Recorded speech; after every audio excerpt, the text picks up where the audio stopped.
नमस्कार, कृषी टॉकीज या चॅनलवर सर्वप्रथम सर्वांचे स्वागत।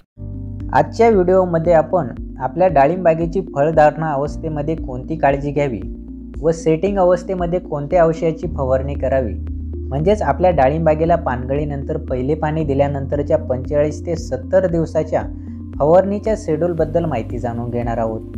त्यासाठी व्हिडिओला लाईक करा, व्हिडिओ हा कोठेही स्किप न करता शेवटपर्यंत पहा आणि आपल्या कृषी टॉकीज चॅनलवरती नवीन असाल तर चॅनलला सबस्क्राइब करायला विसरू नका। मित्रांनो, मागील व्हिडिओमध्ये आपण आपल्या डाळिंब बागेची चौकी अवस्थेमध्ये कोणती काळजी घ्यावी आणि चांगल्या फळधारणेसाठी कोणत्या औषधाची फवारणी करावी, म्हणजेच पानगळीनंतर पहिले पाणी दिल्यानंतरच्या 0 ते 40 दिवसाच्या फवारणीच्या शेड्यूलबद्दल माहिती जाणून घेतलेली होती। तो जर व्हिडिओ तुम्ही बघितला नसेल तर त्याची लिंक मी या व्हिडिओच्या डिस्क्रिप्शन बॉक्समध्ये दिलेली आहे, त्यावरती क्लिक करून तुम्ही बघू शकता।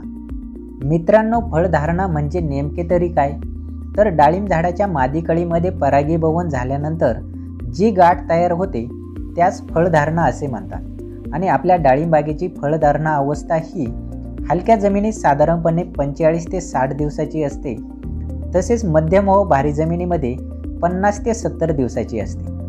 आणि ही फळधारणा चांगली होण्यासाठी आपल्याला आपल्या डाळिंब बागेचे पाणी व्यवस्थापन, खत व्यवस्थापन, मधमाशी व्यवस्थापन आणि फवारणी व्यवस्थापन खूप काटेकोरपणे करायचे आहे। आणि ह्या कालावधीमध्ये मधमाशीला हानिकारक असे कोणत्याही कीटकनाशकाची फवारणी करणे त्या ठिकाणी टाळायचे आहे, म्हणजे जैविक कीटकनाशकाची फवारणी आपल्याला ह्या कालावधीमध्ये करायची आहे। मित्रांनो, बऱ्याच शेतकऱ्यांच्या डाळिंब बागेची फळधारणा ही चांगल्या प्रकारे होत नाही, त्यामागे वेगवेगळे कारण असू शकतात। त्यामध्ये सर्वप्रथम अयोग्य पाणी व्यवस्थापन तसेच खत व्यवस्थापन असू शकते। त्याचबरोबर वातावरणामध्ये अचानक चढ उतार झाल्यामुळे चांगली फळधारणा त्या ठिकाणी होत नसते। तसेच काही शेतकऱ्यांच्या डाळिंब बागेमध्ये मधमाशीचा अभाव असल्यामुळे फळधारणा होत नसते। त्याचबरोबर बुरशीचा किंवा कीटकनाशकाचा प्रादुर्भाव झाल्यामुळेही फळधारणा त्या ठिकाणी होत नसते। असे वेगवेगळ्या प्रकारचे कारण हे वेगवेगळ्या भागामध्ये असू शकतात। त्यामुळे आपल्याला आपल्या भागातील वातावरणाचा अंदाज घेऊन त्या ठिकाणी नियोजन करायचे आहे। मित्रांनो, डाळिंब बागेच्या फळधारणा अवस्थेमध्ये पाणी नियोजन नेमके कसे करावे, तर फळधारणा अवस्थेमध्ये पाणी व्यवस्थापन हे आपल्या भागातील तापमानाचा अंदाज घेऊन करायचे आहे। जसे की तापमान जास्त असेल तर पाणी जास्त द्यायचे आहे व तापमान कमी असेल तर त्या ठिकाणी पाणी कमी द्यायचे आहे।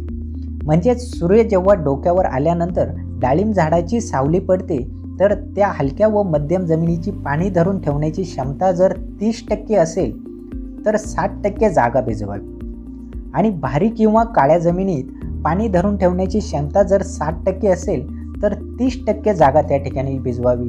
आणि ज्या पाण्याच्या थेंबामध्ये खत आहे ते कधीच पांढऱ्या मुळीच्या कक्षेच्या बाहेर किंवा खाली जाता कामा नये याची काळजी त्या ठिकाणी घ्यावी। तर मित्रांनो, नेमकी फळधारणे अवस्थेमध्ये ड्रीपमधून कोणती खते द्यावी, तर फळधारणे अवस्थेमध्ये 05234 10 ते 15 ग्रॅम प्रति झाड किंवा 06020 10 ते 15 ग्रॅम प्रति झाड प्लस चिलेटेड झिंक 1 ते 1.5 ग्रॅम प्रति झाड याप्रमाणे ड्रीपमधून सोडावे व त्यानंतर अर्धा तास पाणी देऊन पाणी बंद करावे। अशा प्रकारे मित्रांनो, आपल्याला आपल्या डाळिंब बागेमध्ये खत व्यवस्थापन आणि पाणी व्यवस्थापन करायचे आहे।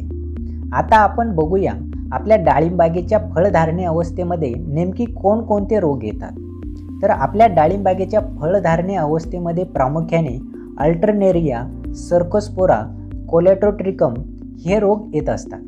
त्यासाठी आपल्याला काही बुरशीनाशकाची फवारणी घ्यायची आहे। त्याचबरोबर मित्रांनो, फळधारणा अवस्थेमध्ये आपल्या डाळिंब बागेवर वेगवेगळ्या किडींचा त्या ठिकाणी प्रादुर्भाव होत असतो। त्यामध्ये प्रामुख्याने थ्रिप्स, मावा, बोरर, पिठ्या ढेकूण, खोडकिडा, निमॅटोड या किडींचा प्रामुख्याने प्रादुर्भाव होत असतो। त्यासाठी आपल्याला काही जैविक कीटकनाशकाची फवारणी त्या ठिकाणी करायची आहे। चला तर मित्रांनो, जाणून घेऊया की हे 45 ते 70 दिवसाच्या कालावधीमध्ये नेमकी कधी फवारणी घ्यावी व ती कोणत्या औषधाची घ्यावी। मित्रांनो, पहिली फवारणी ही आपल्या डाळिंब बागेला 45व्या दिवशी घ्यायची आहे। त्यामध्ये आपल्याला प्रिव्ही कंपनीचे सिलिक्झॉल हे 1 ml प्रति लिटर पाण्यास व कृषीटेक कंपनीचे कॅपफर्ट हे 1 ग्रॅम प्रति लिटर पाण्यास घ्यायचे आहे। ही फवारणी घेतल्यामुळे आपल्या डाळिंब झाडाच्या फुलाचा स्ट्रोक आणि चमक चांगली राहण्यास त्या ठिकाणी मदत होणार आहे. तसेच जे काही वातावरणामध्ये जो काही चढ उतार होत असतो किंवा जे काही वातावरणामध्ये बदल होत असतात त्यामुळे फुलगळ होत असते, ती ही फवारणी घेतल्यामुळे त्या ठिकाणी होणार नाही. अशा प्रकारे मित्रांनो आपण आपल्या डाळिंबागेला पहिल्या फवारणीचे नियोजन करू शकतो. आता दुसरी फवारणी ही आपल्या डाळिंबागेला 48व्या दिवशी घ्यायची आहे. त्यामध्ये आपल्याला टाटा ताकद हे 1.5 ते 2 ग्रॅम प्रति लिटर पाण्यास प्लस प्लॅन्टोमायसिन या औषधाची फवारणी घ्यायची आहे.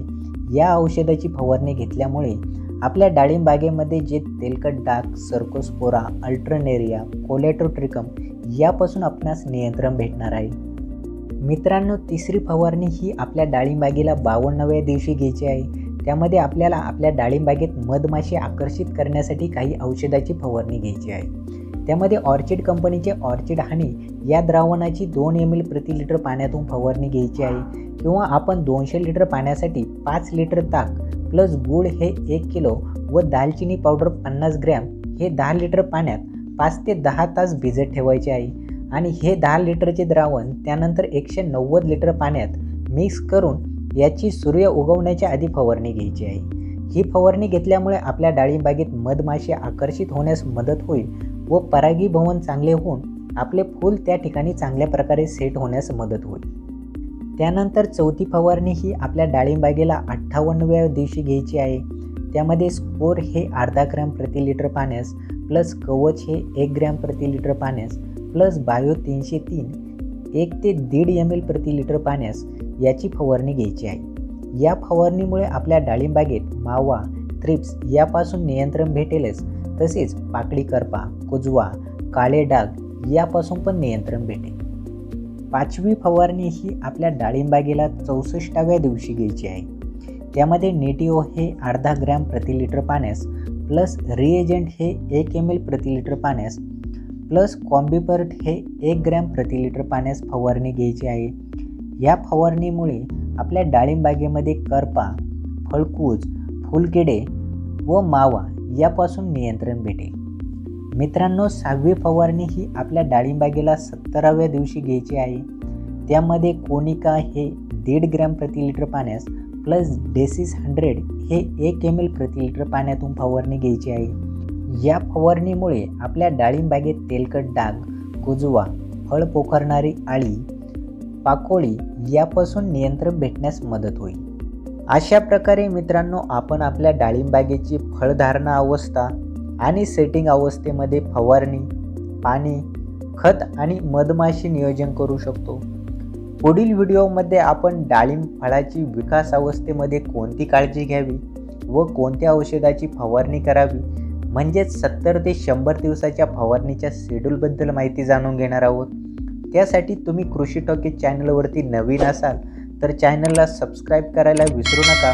आणि ही माहिती आणि हा व्हिडिओ आपणास आवडला असेल तर व्हिडिओला लाईक करा आणि जास्तीत जास्त शेतकरी बांधवांना शेअर करा. धन्यवाद.